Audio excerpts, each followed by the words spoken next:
जग पिता हे जग प्रभु हे जग पिता हे जग प्रभु मुझे अपने नाम का दान दो तुझे अपने मन में मैं देख लूं तुझे अपने मन में मैं देख लूं वह ज्ञान दो वह ध्यान दो हे जग पिता हे जग प्रभु हे जग पिता हे जग प्रभु।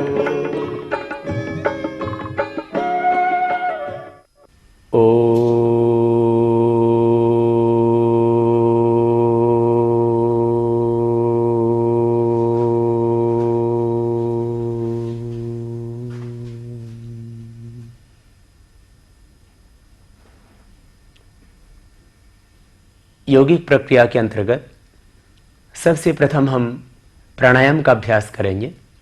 यद्यपि योग की विधियों के संबंध में समग्रता से जानने के लिए कम से कम एक 10 दिवसीय शिविर में भाग लेना अथवा हमारी योग साधना व योग चिकित्सा रहस्य पुस्तक तथा प्राणायाम रहस्य पुस्तक का पढ़ना बहुत जरूरी हो जाता है, फिर भी उन क्रियाओं को जिनको करके हम प्रतिदिन योग साधना में आगे बढ़ सकते हैं और यौगिक प्रक्रियाओं का अभ्यास करते हुए जीवन भर स्वस्थ रह सकते हैं और यदि जटिल रोगों से हम पीड़ित हैं तो उन रोगों से भी छुटकारा पा सकते हैं। यौगिक प्रक्रिया के अंतर्गत सबसे पहले हम करते हैं प्राणायाम का अभ्यास। प्राणायाम के अभ्यास के लिए पहले आसन में बैठें। आसन में बैठने की सामान्य प्रक्रिया है किसी भी एक आसन में जिसमें आप सीधे बैठ सकें उस आसन में बैठ करके प्राणायाम का अभ्यास किया जा सकता है। सबसे सरल और सहज आसन है सुखासन।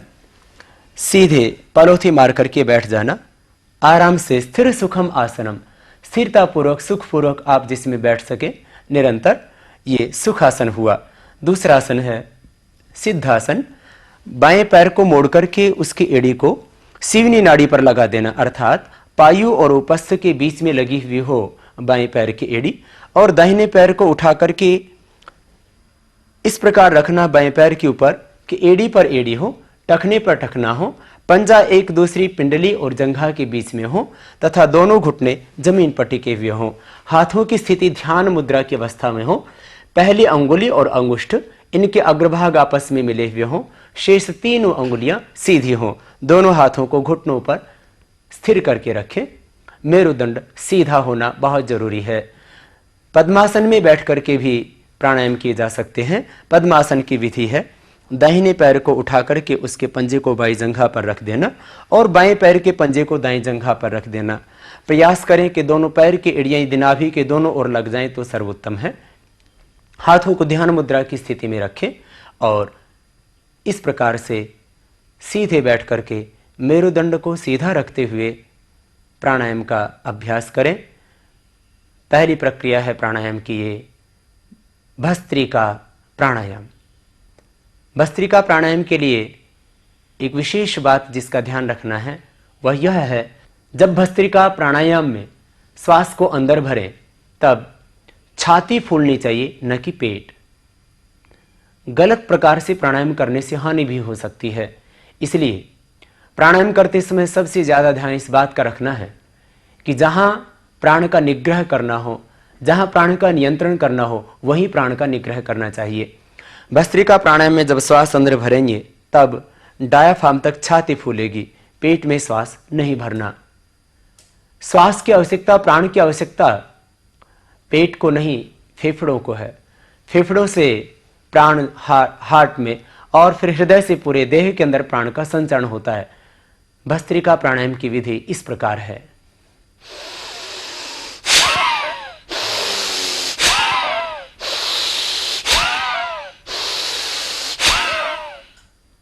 इस प्रकार से कम 2 मिनट ये भस्त्रिका प्राणायाम करना चाहिए। भस्त्रिका प्राणायाम करते समय चेहरे पर कोई तनाव नहीं होना चाहिए, अपितु मन में प्रसन्नता और आनंद का भाव हो, और ये विचार मन में हो कि इस ब्रह्मांड में जितने भी दिव्य शक्तियां हैं, शक्ति और ऊर्जा और पवित्रता है, उसको मैं अपने देह में धारण कर रहा हूं। ऐसा दिव्य संकल्प, ऐसा दिव्य विचार मन में रखते हुए इस भस्त्रिका प्राणायाम का 2 मिनट इस प्रकार से अभ्यास करना चाहिए।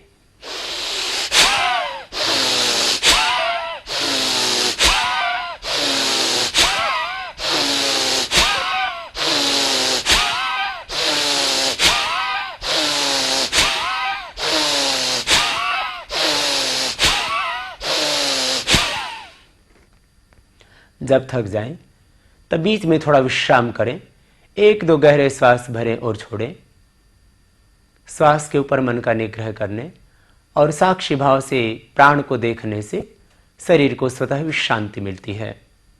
जिनको हृदय रोग हो और उच्च रक्तचाप हो, उनको ये प्राणायाम धीरे धीरे करना चाहिए।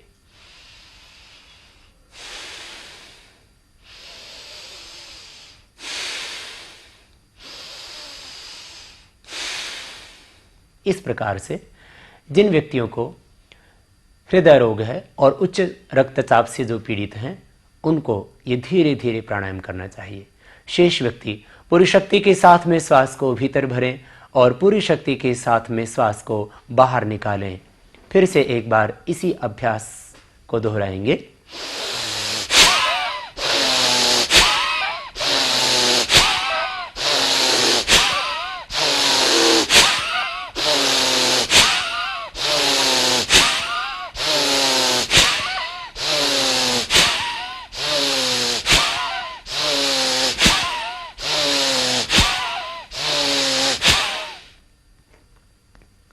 इस प्राणायाम के करने से हृदय पूर्ण स्वस्थ हो जाता है, फेफड़े पूर्ण स्वस्थ हो जाते हैं।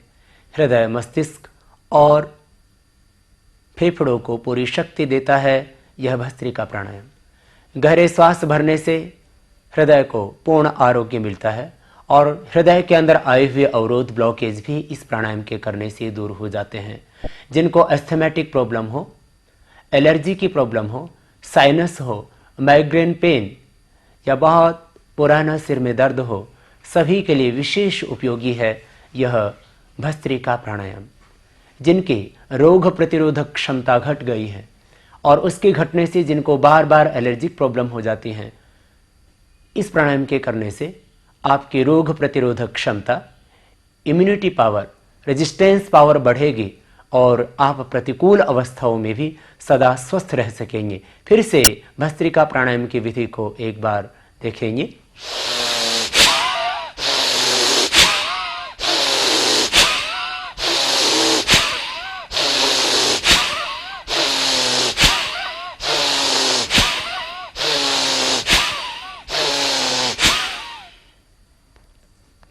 यह हुआ भस्त्रिका प्राणायाम। श्वास को जब गहरा भरते हैं तब मन में विचार करें, ओंकार के चिंतन से ओतप्रोत होकर के इस प्राणायाम को करें तो और अधिक आपको शक्ति और ऊर्जा मिलेगी। ये विचार निरंतर बना रहे कि जो भी इस ब्रह्मांड में शुभ है, दिव्य है, शक्ति, ऊर्जा है, मैं उसको अपने देह में प्राण के साथ धारण कर रहा हूँ।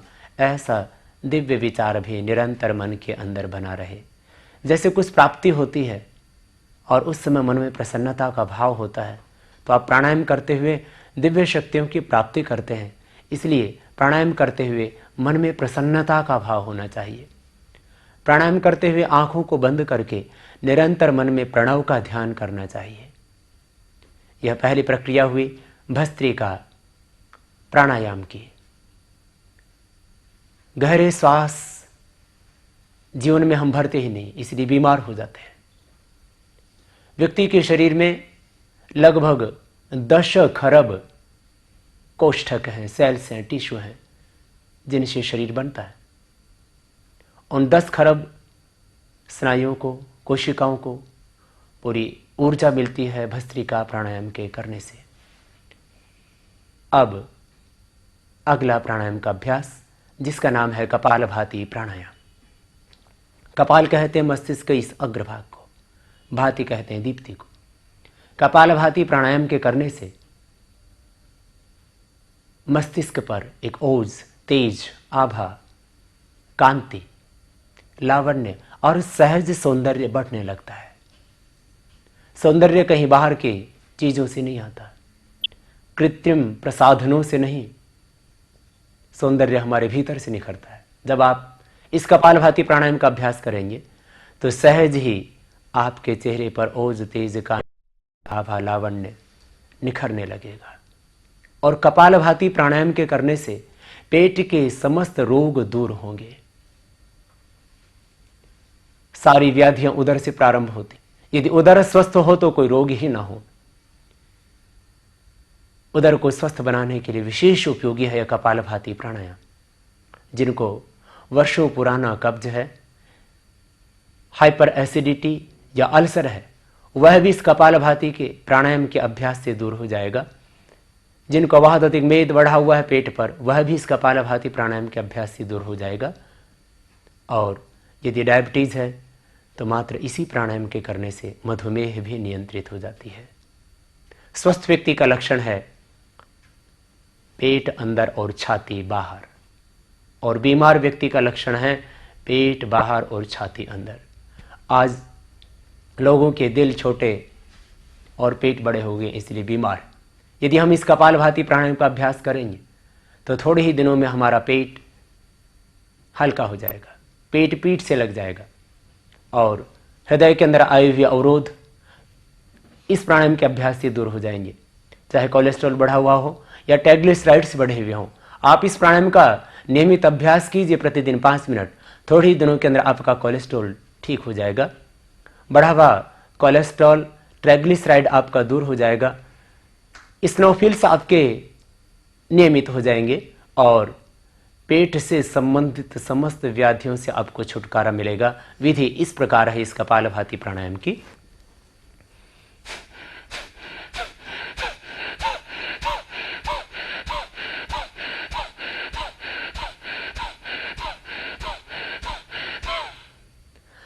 आंखों को बंद रखते हुए प्रत्येक श्वास के साथ में प्रणव का ओम ध्यान करते हुए बाहर छोड़ते हैं पूरी शक्ति के साथ में श्वास को, और जब श्वास को बाहर छोड़ते हैं तब पेट अपने आप सहज ही अंदर चला जाता है। पूरे उदर के अंदर होती है एक आकुंचन और प्रसारण की क्रिया। लीवर, स्प्लीन, इंटेस्टाइन, आमाशय, पेनक्रियाज, प्रोस्टेट ग्लैंड और किडनी सभी को मिलती है पूरी एक्सरसाइज, क्रियाशीलता, और उधर इस प्राणायाम के अभ्यास से पूर्ण स्वस्थ हो जाता है। पेनक्रियाज के एक्टिवेट होने से मधुमेह अपने आप नियंत्रित हो जाती है। श्वास को जब बाहर छोड़ते हैं पेट सहज ही अंदर जाता है। इस प्रकार से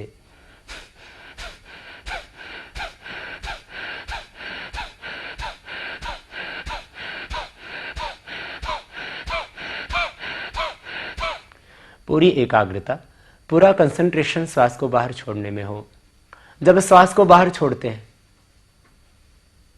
तब पेट अपने आप अंदर जाता है, और अंदर अपने आप जितना स्वाभाविक रूप से श्वास जाता है उतना जाने दें। पूरी एकाग्रता श्वास को बाहर छोड़ने में रखें। इस प्रकार से इस कपालभाति प्राणायाम का प्रतिदिन 5 मिनट अभ्यास कीजिए। फिर से मेरे साथ में मिलकर के इस प्राणायाम का अभ्यास करें।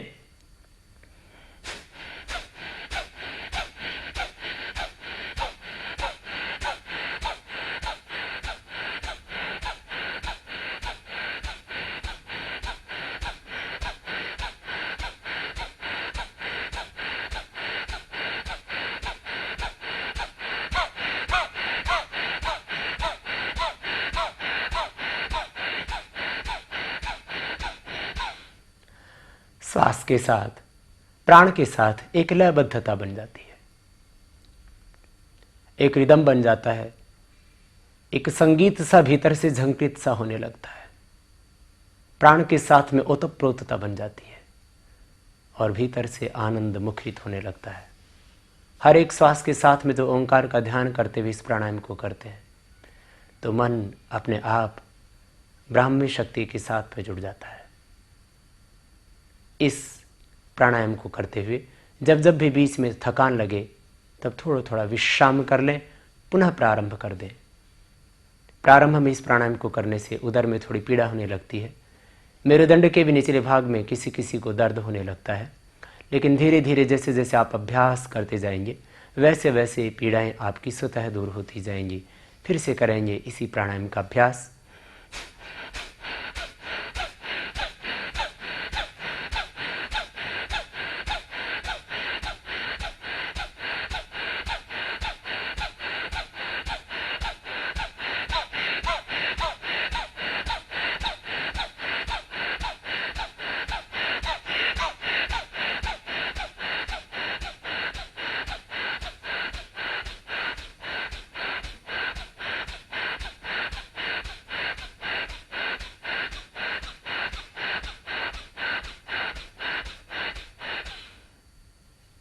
इस प्रकार से जब हम लगातार इस प्राणायाम को 5 मिनट तक करते हैं तो लगभग ये 400-500 बार तक ये प्राणायाम हो जाता है।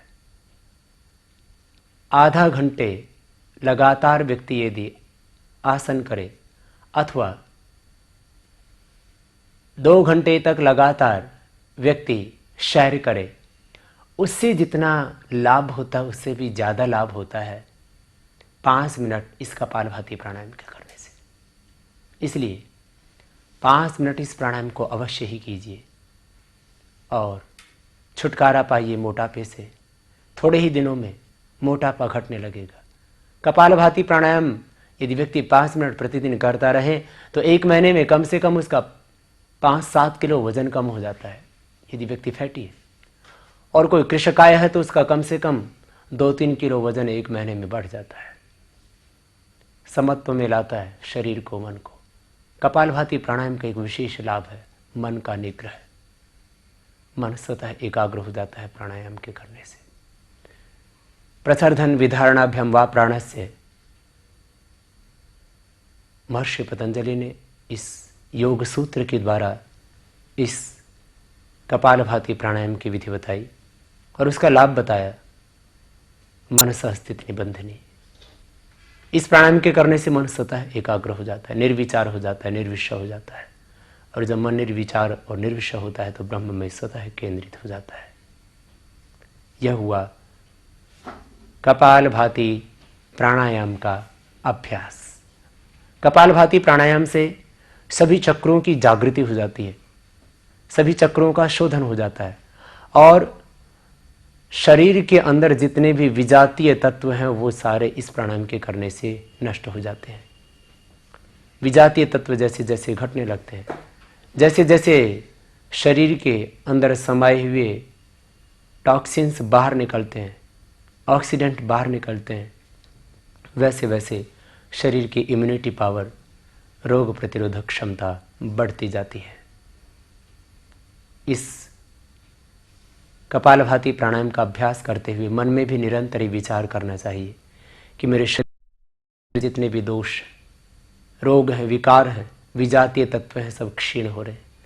मेरे मन में भी जो वासनाएं हैं, काम, क्रोध, लोभ, मोह, अहंकार आदि जो दोष, क्लेश हैं, वो भी सब परिक्षीण हो रहे हैं। ऐसा विचार करते हुए इस कपालभाति प्राणायाम का अभ्यास 5 मिनट अवश्य ही कीजिए। कपालभाति प्राणायाम के करने से मूलाधार चक्र की शक्ति जागृत हो जाती है। उस जागृत हुई शक्ति का ऊर्ध्व आरोहण करने के लिए प्रतिदिन करना चाहिए कम से कम 2 मिनट के लिए। 2 मिनट में लगभग 3 बार हो जाता है बाह्य प्राणायाम। बाह्य प्राणायाम का अभ्यास कपालभाति प्राणायाम के बाद में प्रतिदिन 2 मिनट इस प्रकार से करें।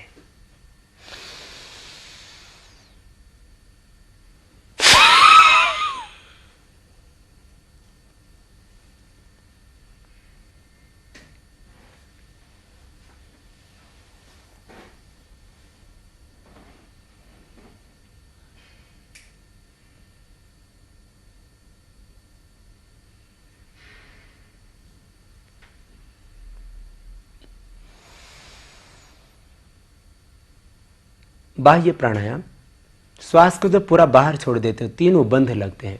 ठोड़ी को कंठकूप में लगाना जालंधर बंध कहलाता है। पेट को सिकोड़ करके पीठ से लगा देना उड्डयन बंध कहलाता है। और नाभि से नीचे वाले भाग को ऊपर आकुंचन करके रखना, यह मूल बंध कहलाता है। बाह्य प्राणायाम में पूरा श्वास बाहर छोड़ देते हैं और फिर तीनों बंधों को लगाते हैं। जालंधर बंध लगाने से थायराइड के रोगों से मुक्ति मिलती है। उड्डयन बंध लगाने से पेट के समस्त रोग दूर होते हैं और मूल बंध लगाने से मूलाधार चक्र की शक्ति का ऊर्ध्व आरोहण होता है।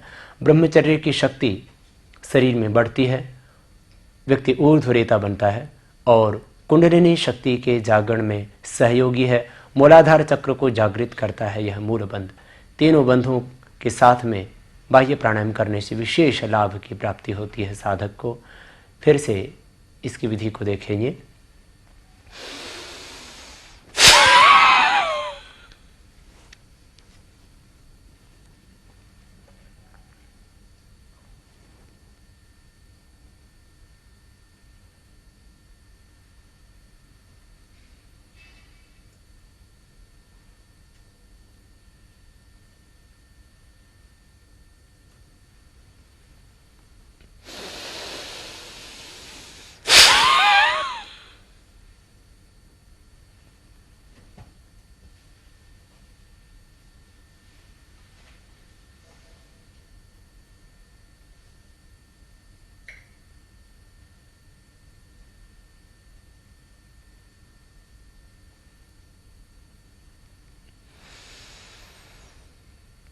इस प्रकार प्रतिदिन कम से कम 3 बार बाह्य प्राणायाम का अभ्यास करें और बाह्य प्राणायाम उपरांत 5 मिनट कम से कम अनुलोम विलोम प्राणायाम कीजिए।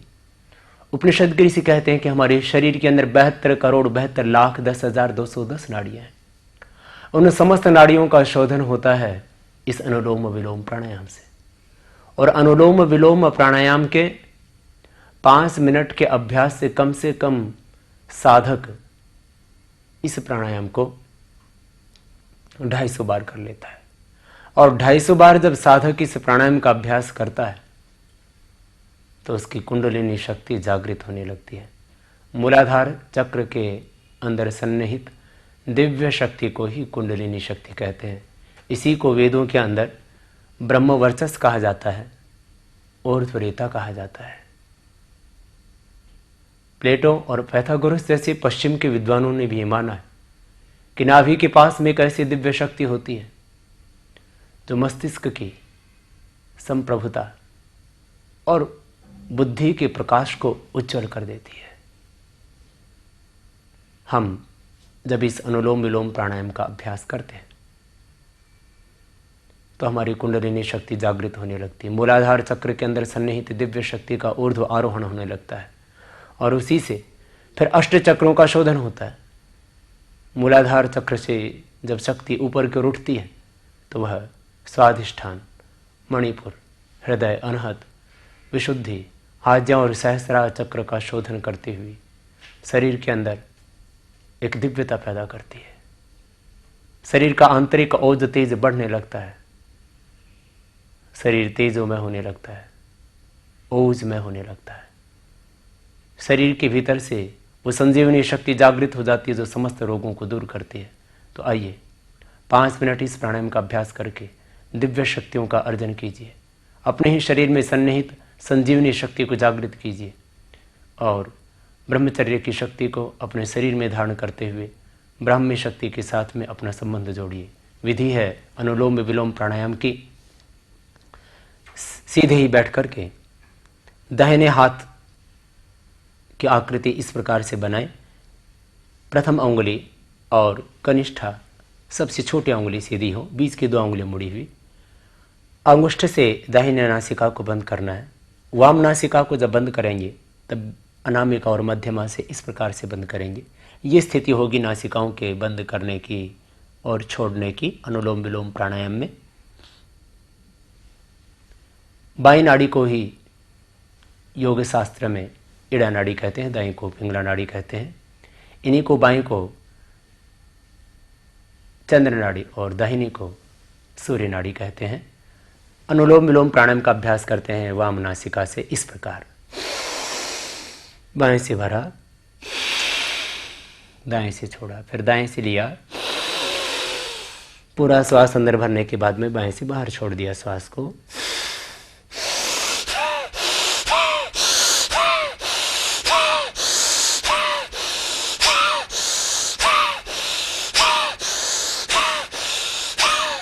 इस प्रकार से अपने सामर्थ्य के अनुसार, अपने बल के अनुसार, अपनी शक्ति का अतिक्रमण न करते हुए इस प्राणायाम को 5 मिनट कीजिए। तीव्र गति से ये प्राणायाम इस प्रकार होता है।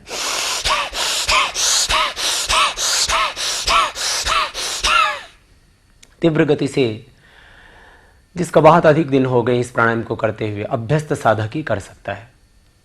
मध्यम गति यह है।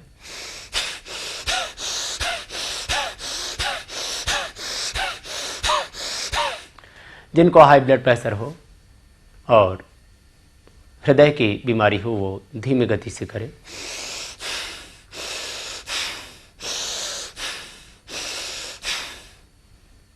इस प्रकार मध्यम गति से इस प्राणायाम को करना अधिक उपयुक्त है। मध्यम गति इस प्रकार होती है।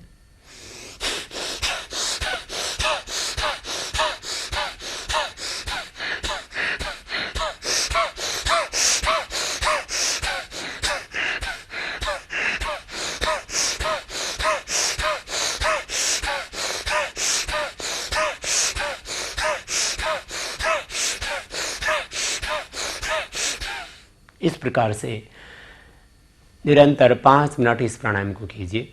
इस अनुलोम विलोम प्राणायाम को 5 मिनट तक जो साधक कर लेता है वह समस्त रोगों से मुक्ति पा लेता है। हेपेटाइटिस बी जैसा रोग इस प्राणायाम के करने से दूर हो जाता है। कैंसर जैसी समस्याओं से व्यक्ति छुटकारा पा सकता है इन प्राणायाम की प्रक्रियाओं से। असाध्य रोगों से छुटकारा पाने के साथ साथ में व्यक्ति जीवन में सदा स्वस्थ रहता है और एक विशेष लाभ मिलता है मन की एकाग्रता। महर्षि पतंजलि कहते हैं ततः क्षेति प्रकाशावरणम, प्राणायाम के करने से मन के ऊपर असत अविद्या तमस का जो आवरण आ जाता है वह भी दूर हो जाता है और जब मन शुद्ध निर्मल और पवित्र बन जाता है तो फिर ध्यान अपने आप होने लगता है।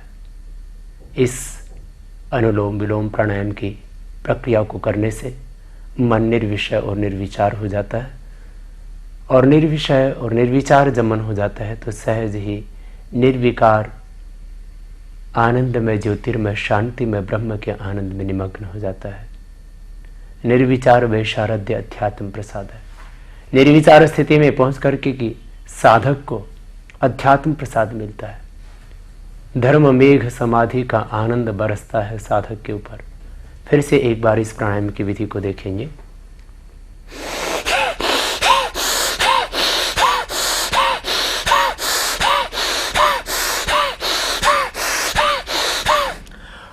हाथों से बहुत तेजी से दबाव नहीं डालेंगे। मन में प्रसन्नता का भाव होगा और प्रत्येक श्वास प्रश्वास के साथ में प्रणव का ध्यान करें। ओंकार के ध्यान पूर्वक, प्रणव के ध्यान पूर्वक इस प्राणायाम के अभ्यास से मन सहज ही फिर ध्यान में केंद्रित हो जाता है। 5 मिनट इस अनुलोम विलोम प्राणायाम के अभ्यास करने के बाद में प्रतिदिन फिर भ्रामरी प्राणायाम इस प्रकार करना चाहिए। 3 अंगुलियां मिली हुई, पहली अंगुली सीधी, मध्यमा अंगुली को आंख और नासिका के मूल में इस प्रकार से लगाते हुए हल्का दबाएंगे। माथे पर रख लेंगे पहली अंगुली को और अंगुष्ठों के माध्यम से कानों को पूरा बंद कर देंगे। नाद में ओंकार की ध्वनि होगी। ओंकार का जब उच्चारण करेंगे नाद में तो ओंकार के साथ में तन्मयता, तद्रूपता, तद्भाव, अपनी चेतना को ब्राह्म चेतना के साथ में एकाकार करते हुए सब कुछ ब्रह्ममय है, ओंकारमय है और भगवान का आनंद, उसकी ज्योति, उसकी करुणा, उसकी शांति मुझ पर चारों ओर से बरस रही है। जब इस प्राणायाम को करते हैं यहाँ हल्का सा दबाव डालते हुए तो एक तेज अपने आप पैदा होता है चक्र में। तो मन में विचार करते हुए कि मेरा देह है, मेरा मन, मेरा आत्मा सब कुछ तेजोमय हो रहा है। मैं उस ब्रह्म के साथ में तन्मय होता हुआ, तद्रूप होता हुआ उसके अखंड आनंद को पा रहा हूँ। इस प्रकार से दिव्य भाव रखते हुए भ्रामरी प्राणायाम को कम से कम 3 बार ऐसे करना चाहिए।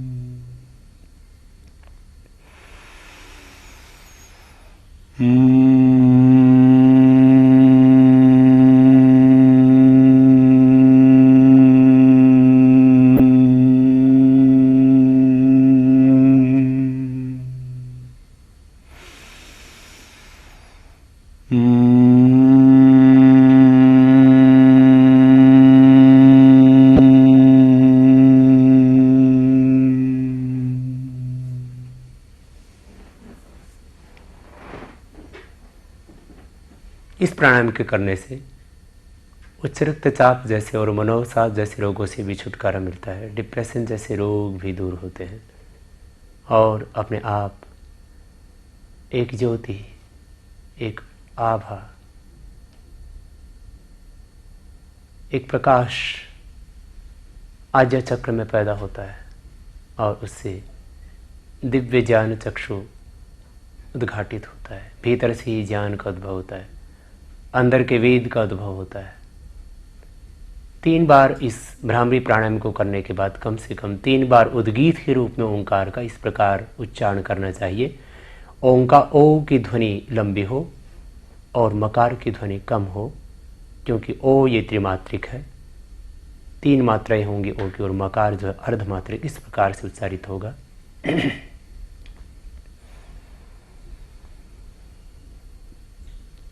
ओ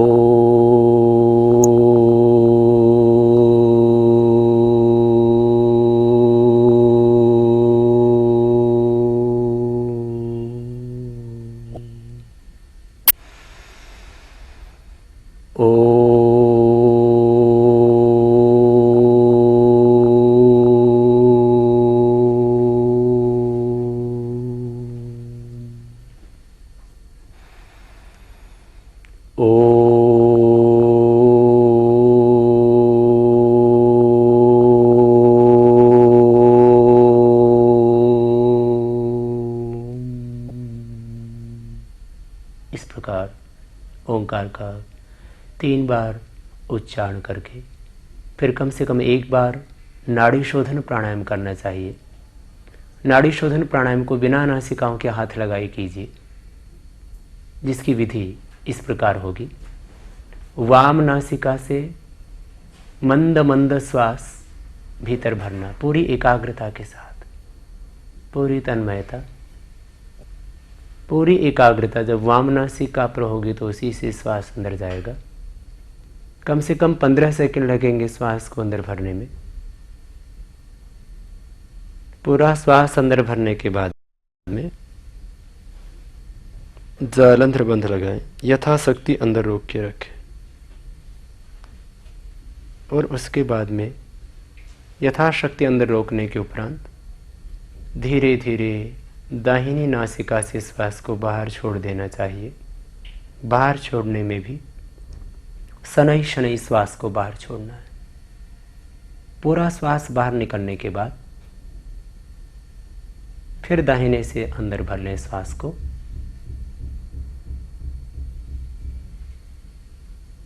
पूरा श्वास अंदर भरने के उपरांत पुनः जालंधर बंद लगाएं। यथाशक्ति अंदर रोकने के उपरांत वाम नासिका से धीरे धीरे श्वास को बाहर छोड़ दें। इस प्रकार यह नाड़ी शोधन प्राणायाम भी 1 से लेकर के 3 बार तक प्रतिदिन अवश्य ही करना चाहिए। फिर थोड़ी देर बैठ करके श्वास प्रश्वास के साथ में ओंकार का ध्यान करें। श्वास को भीतर गहरा भरें साक्ष्य भाव से, दृष्टा भाव से, और बाहर से जो भीतर मंद मंद श्वास आ रहा है उस श्वास के साथ में, उस प्राण के साथ में प्रणव का ध्यान करें। और अंदर से जो मंद मंद प्रश्वास बाहर निकल रहा है उस प्रश्वास के साथ भी ओंकार का ही ध्यान करें। ओंकार सच्चिदानंद स्वरूप है, आनंदमय है, ज्योतिर्मय है, शांतिमय। पूज्य स्वामी जी द्वारा लिखित योग साधना व योग चिकित्सा रहस्य तथा प्राणायाम रहस्य पुस्तकें, प्रार्थना व योग के कैसेट व CD